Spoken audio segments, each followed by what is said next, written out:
The People's Law School is a program produced by the Wisconsin Civil Justice Education Foundation. The Wisconsin Civil Justice Education Foundation is an organization comprised of over 900 consumer advocate attorneys across Wisconsin. WAJ's primary function is to protect the rights of injured Wisconsin consumers and to preserve the civil justice system, including the right to a jury trial. This program is about Senate Bill 22, Assembly Bill 29, the Collateral Source Rule, and the proposed changes to that rule. Thank you for joining us to learn about Wisconsin's legal system.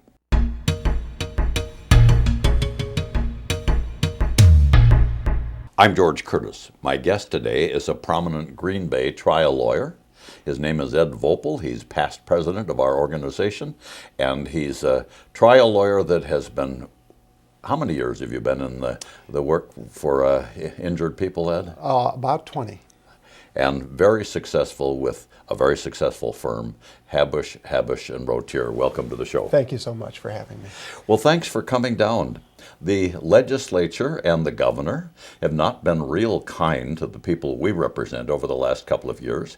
They have done a lot of things under the guise of tort reform that really are casting benefits on corporations, especially insurance corporations, and making it more difficult for injured people to recover their damages.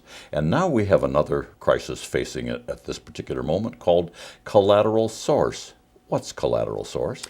Well, collateral source is a rule that's been in Wisconsin that governs how injured parties or injured people are, the value of their medical expenses during a trial is determined. Collateral source has been around since the early 1900s in Wisconsin, and at last in 2012, the Wisconsin Supreme Court had affirmed unanimously a decision upholding the collateral source rule. Essentially what the collateral source rule says is that an injured person is entitled to recover the reasonable value of their medical expenses without regard to payments by a collateral source such as the injured person's health insurance. So, for instance, if an injured party gets in a motor vehicle accident and they have the benefit of paying premiums for health insurance and their health insurance pays, up until this point the jury is presented with the amounts billed by the healthcare providers and able to determine what the reasonable value of the medical expenses are for that injured party. That's the collateral source rule. It prohibits the jury from considering payments from sources like health insurance, disability insurance, things of that nature. There are essentially three reasons why the collateral source rule is important. The Supreme Court reiterated those reasons in the decision I mentioned in 2012. First, it's to deter negligent conduct by placing the full cost of the injured party's damages on the negligent person. The second thing is that it fully compensates the injured party for all of their damages. And the third thing is that it allows the injured party the benefit of the payments that they've made, the good decisions that they've made to purchase, for instance, health insurance. It gives them that benefit during a trial so that they're not penalized for having purchased something like health insurance. Our tort system in Wisconsin has always encouraged responsibility and requiring the guilty party, the negligent party, to assume the full responsibility of the injuries and the damages to the victim.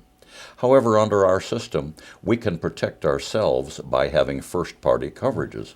MedPay, for example, on our car policy, but we pay for that. Correct. Or health insurance, we pay for that. Or some of the people who are eligible for government insurance like Medicare and Medicaid, these would be first-party coverages, and they would be your collateral source. Absolutely right. The rule that's been upheld by the Supreme Court and the rule of Wisconsin for decades has protected injured people who have planned ahead. So for instance, if you work for a company or you're individually insured, in order to obtain that insurance, you need to pay premiums for that coverage. Either your employer in combination with yourself or yourself individually, you pay for a benefit. for health insurance or disability insurance. And like you said, for your auto insurance, whether you have medical payments coverage that covers any injury sustained in your automobile accident up to a certain level, or you have uninsured or underinsured coverage, those coverages are something that you pay a benefit for. What's lost in the legislation right now that's being proposed is a recognition that the injured party has paid a cost for these benefits. So what the proposed legislation does right now says that a jury may consider that the amount paid by a health insurer or a disability insurer could be evidence of the reasonable value of a health care or medical expense. And that's only half the story, really, because it doesn't take into account what it costs the person to have that benefit. And of course, not everyone pays the same for the same service. We can assume that the normal and customary charges are reasonable, and that's the case under the current law. However, if I write a check, I pay full retail. If I have health insurance, my health insurance company has negotiated a contractual discount. I may pay 80% of retail. If I'm on Medicare, it may only be 20% of retail. But these are coverages and benefits that we have paid for, we have negotiated for, or our employer has, and it's a part of our employment package. We got less salary because we got more coverage, and believe me, it's expensive. We bought it, we get the benefit of it under the collateral source rule, but not under this proposed legislation. The proposed legislation gives the negligent party the benefit of the premiums that you, the injured party, and your employer and whomever else has paid for these benefits, taken out of your salary as by way of your example, gives that to the negligent party by allowing their auto insurer to argue that the reasonable value of the medical expense you incurred because of this accident is not what the hospital billed you, but instead is what your health insurance paid. And again, what the health insurance pays is a multifactorial analysis. If you're with a large health insurance company, they're going to negotiate rates with a particular provider based upon, I assume, how many people are in that particular group and their relationship with the health insurance provider. All things really that have nothing to do with the reasonable value of the medical expense that was billed to you. But more importantly, the person who caused your injury, a drunk driver, a person using a cell phone causing an accident, a person reading a paper or having their breakfast or lunch in a car causing an accident, now gets the benefit of the health insurance or disability insurance premium that you paid because their insurer gets to argue to the jury that you're entitled to less money because of the benefits you've paid. It seems shocking. We're going to take our first break, and we'll begin right there. We'll be right back.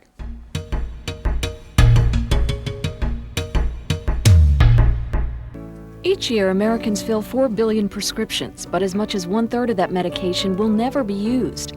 Some of this waste ends up in the rivers, lakes, and streams that make up our drinking water supply.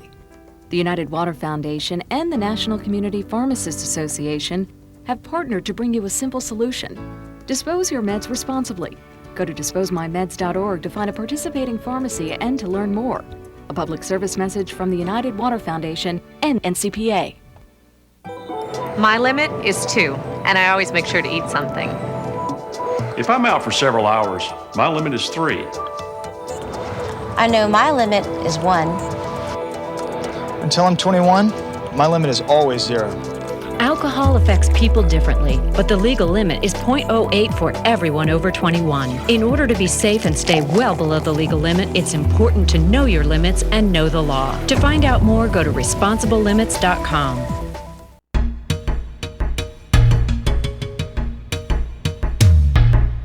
Welcome back. Ed Vopal and I are talking about some very interesting and to me shocking legislation that's being considered in Madison right now. There's a Senate bill and a House bill, and they're basically the same bill. And what they're attempting to do is take away the benefit that responsible people purchase for their families so they have medical coverage and transfer that benefit to the wrongdoers without the jury ever being able to find out how much is paid for that insurance. Health insurance is one of the major parts of your budget, my budget, and a big concern when people apply for a job. Probably the most important issue that's before the Congress and was involved in the presidential election. It is big.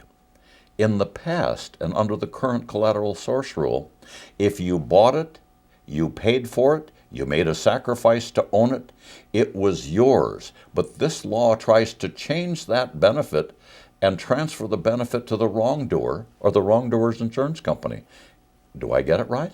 I think that you have it exactly right. And one of the practical effects of this bill in a jury trial, and let me back up, a jury trial, as we all know, and we tell the jurors when we pick them and argue to them and present our evidence, is essentially a search for the truth. And we ask the jurors to consider all of the evidence and make a determination as to what the truth is given the facts that were presented to them. What happens practically when this bill passes is that a jury will be presented with half of the story. They will be presented obviously with the amount billed from the health insurer, which right now is evidence of the reasonable value of the medical expense incurred. But this bill now allows an insurance company for a wrongdoer, somebody who caused an injury, to put in evidence of what a health insurance company pays. Practically, what that does is that opens up a trial, at least arguably, if there was a search for the truth, to analyze, well, what is the rate that the insurance company paid, and why did the insurance company pay that rate? So the practical effect of this bill, if this evidence is even allowed, is to now have a jury trial about insurance rates and premiums and all types of things that go into setting what the reimbursement rate from an health insurance provider, for instance, is to a medical provider. You're going to implicate medical providers at a trial. If the health insurance rate or reimbursement rate is evidence, it would seem to me only to be fair that the health insurer or their company or a representative for their company would have to be at this trial to express how those rates were set and why they were set. But this bill doesn't seem to allow for that. It just simply says that the amount paid by the health insurer would be evidence of the reasonable value of that expense. Our whole system is based on the idea of fairness, compensation to the victim, and the compensation coming from the wrongdoer, the tortfeasor, the negligent driver, as you say, the drunk. Now, in this particular legislation that is proposed, and we're hoping to stop or correct, if a drunk is driving and he has a passenger in his car, and he causes an accident with, let's say, my wife and I are in our car, and I'm covered by Medicare. My wife's younger than I am. She doesn't have Medicare. She has private insurance that we pay a big premium for. And the passenger in the drunk's vehicle doesn't have any insurance. Let's say there are $100,000 worth of damages to each of us, but we're not going to be compensated equally in that scenario, are we? Not under this proposed rule. And under that scenario, there would be potentially 3 different results. Given the scenario you presented. If each of those persons sustained the same injury and had the exact same medical care and treatment and was billed the same amount by the medical provider, but one person had private pay health insurance, one person had medical assistance, and one person had no insurance, and the jury would be able to consider each of those things in determining the reasonable value of the medical expenses. So for instance, if your wife had private pay health insurance and her medical expenses were $100,000 and the health insurance paid $80,000, the jury would be able to consider that $80,000 as a reasonable value of the medical expenses. If you had medical assistance for your injuries, same $100,000 worth of medical bills, but medical assistance paid $20,000, the jury would be able to consider the $20,000 as the reasonable value of the medical expense. The trouble is, in this analysis, and why it isn't fair, for the person who didn't plan ahead, who didn't purchase health insurance, who doesn't have any other way to pay for their medical expenses, and all of those bills are unpaid, the only evidence of the reasonable value of their medical expenses would be what the health provider billed them. So in your example, there's a likelihood that there would be 3 different verdicts for the very same circumstances.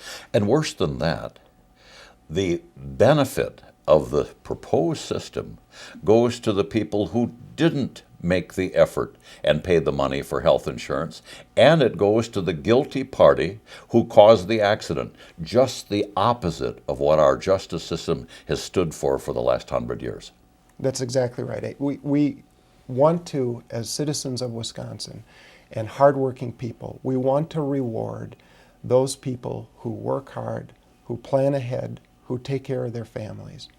And this bill works directly in contrary to those goals, or contrary to those goals from the standpoint that if you do work hard and you do plan ahead and you purchase this health insurance or disability insurance and it covers your losses while you wait for a trial, that you, in essence, by this bill will be penalized because there will be no recognition of the effort that you put in to obtain that coverage by way of the jury's analysis of these various factors. Ed, I'm sure if people understood what this legislation is doing to their civil justice system, they won't stand for it. Let's take our second break, and when we come back, I'm going to ask you who's behind it.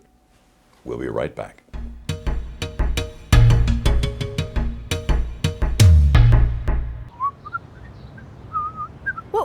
Wait a minute. Sorry, lady, but you can't park your bike on this here sidewalk. But I'm working here. I'm a delivery bird, for pizza's sake.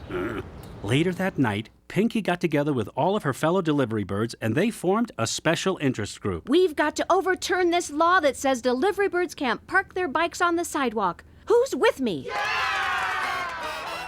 The SWDBU went on to urge legislators to change the law prohibiting the parking of bikes on sidewalks, but met fierce resistance from another special interest group, Concerned Citizens for Uncluttered Sidewalks. After hearing both sides, lawmakers added an exemption to the law that allowed delivery birds to park their bikes on the sidewalks temporarily while making their deliveries.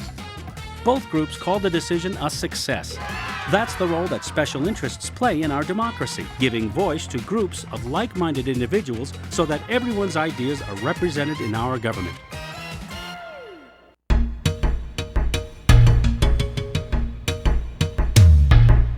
Welcome back to the People's Law School. Ed Vopal and I are talking about some rather scary legislation that is being seriously considered in Madison right now. Who's behind this?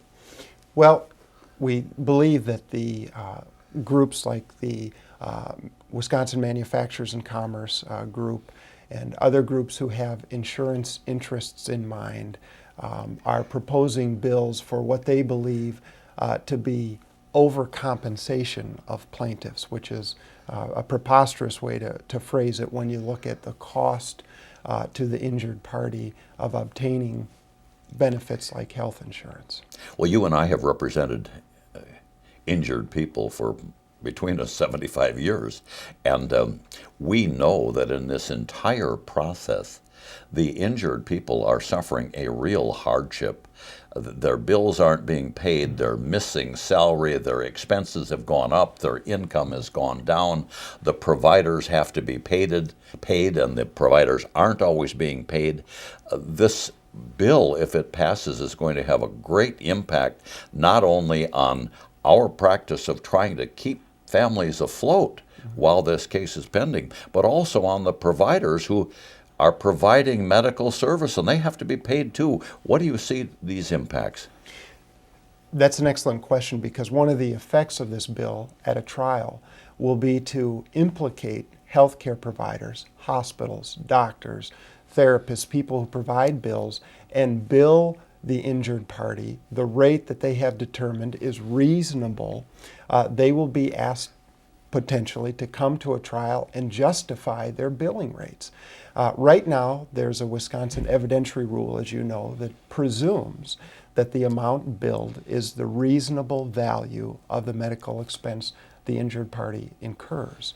If that is challenged, and will be challenged under this bill by payments by collateral sources, now somebody representing an injured party like you or me or our friends who do this work will have to ask a representative from a doctor's office or a hospital or a therapist's office to come to the trial and justify how they arrived at their billing rate and what went into it, because now it's being challenged as being not the reasonable value of the expenses incurred.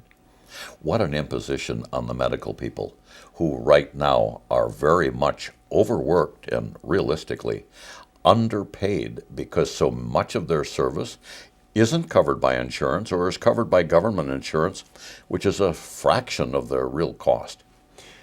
Right now, an injured person at a trial is allowed to submit the medical expenses and get a professional and expert's testimony that yes, in fact, these medical expenses are reasonable and they were necessary for the injury, and they're presumed so.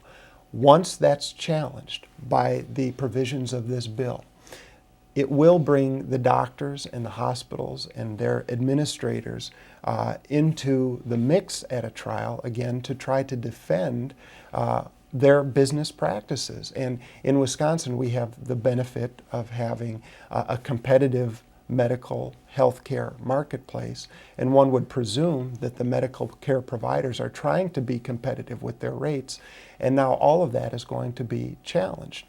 And one of the things that will happen as a result of this bill, and you mentioned it before, in the instance of, for instance, Medicare or medical assistance, if an injured party is able to get a benefit through Medicare or medical assistance, and they're eligible for those benefits, and that evidence comes into trial at 20 cents on the dollar reimbursement to the healthcare provider, one would ask, how is that even evidence of the reasonable value of the medical service?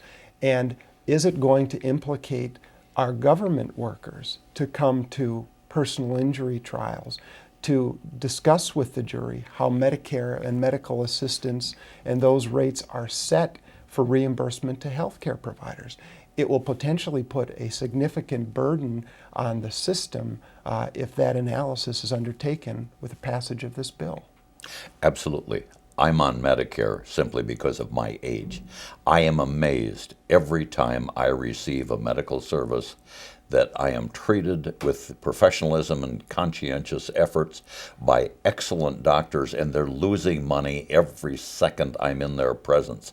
And now if we're going to double that burden and force them to come to trial where they're giving up an hour of their practice, or maybe 2 or 3 hours, to sit in the courtroom for their chance to justify their billing, which was at a loss to begin with, I don't think that our civil justice system can survive. We can't expect those people to do it. They're already doing too much.